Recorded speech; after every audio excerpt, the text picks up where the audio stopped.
दोस्तों अनिरुद्ध देगा अर्शी को तलाक, वापस अपनी झनक के पास आ जाएगा अनिरुद्ध और क्लियर कर देगा कि अब वो सिर्फ और सिर्फ झनक के साथ ही रहने वाला है। जी हाँ दोस्तों, आपको बता दें कि जो हमारा अनिरुद्ध है ना, अब वो एक बहुत बड़ा डिसीजन लेने जा रहा है। दरअसल आपको बता दें कि जो हमारा अनिरुद्ध है वो पिछले काफ़ी समय से बहुत ज़्यादा परेशान चल रहा था। अनिरुद्ध को तो समझ तक नहीं आ रहा था कि वो आखिरकार क्या करे। लेकिन दोस्तों अब धीरे धीरे करके अनिरुद्ध को समझ में आने लग गया है कि उसका फ्यूचर जो है वो सिर्फ और सिर्फ झनक के साथ ही सिक्योर है।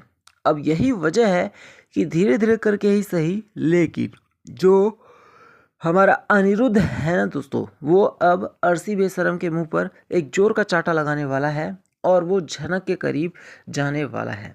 क्या कुछ होने वाला है सो कि अपकमिंग ट्रैक में चलिए आपको बताते हैं। दोस्तों आपको बता दें कि जो अनिरुद्ध है वो काफ़ी परेशान होकर बैठा रहता है, लेकिन तभी वहाँ पर जो अर्शी है वो आ जाती है और वो अनिरुद्ध को देखकर काफ़ी कुछ बुरा भला कहने लग जाती है। लेकिन वहीं पर ही आपको बता दें कि जो अनिरुद्ध है वो ये क्लियर कर देता है कि उसकी सबसे बड़ी गलती ये थी कि वो अर्शी जैसी लड़की की बातों में आकर और अर्शी से शादी कर लेता है। और जो अर्शी है उसने झूठा प्रेगनेंसी का जो नाटक किया है ना, उसका भी अनिरुद्ध जल्द ही पर्दाफाश करने वाला है। लेकिन आपको बताया दोस्तों कि अब जो अर्शी है वो अनिरुद्ध जब खाली उदास बैठा रहेगा तो अनिरुद्ध को काफ़ी कुछ बुरा भला कहने वाली है।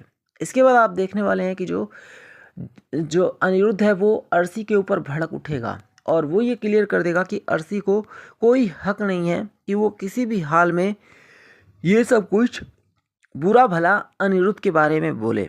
और तो और अब अनिरुद्ध ये भी डिसीजन लेने वाला है अर्शी के सामने ही कि वो अगर सच में ही किसी के साथ रहेगा तो वो ना सिर्फ झनक है बल्कि अनिरुद्ध अर्शी को अब डिवोर्स भी देगा।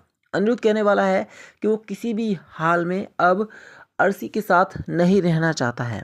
अनिरुद्ध यहाँ तक कि ये भी कहने वाला है कि वो अर्शी के साथ रहकर सिर्फ और सिर्फ पछताता ही है। अब दोस्तों ये सारी बातें सुनने के बाद अर्शी के ना सिर्फ पांव तले से ज़मीन खिसकने वाली है बल्कि अर्शी को उसकी खुद की असली औकात भी समझ में आने वाली है और अर्शी को समझ में आ जाएगा कि अब ना ही तो वो घर की बची है ना ही तो वो घाट की बची है। क्योंकि दोस्तों अर्शी पिछले काफ़ी समय से अनिरुद्ध और झनक के रिश्ते को तुड़वाने की फिराक में थी। अब ऐसे में अनिरुद्ध ने जो धाकड़ जवाब दे दिया है, इससे अर्शी हैरान हो चुकी है और अनिरुद्ध अब धीरे धीरे करके एक बार फिर से अपनी झनक के करीब जाने वाला है। तो आप कमेंट करके बताना क्या अनिरुद्ध ने बिल्कुल सही किया है। साथ ही वीडियो को लाइक करके शेयर करना और चैनल को ज़रूर सब्सक्राइब करना।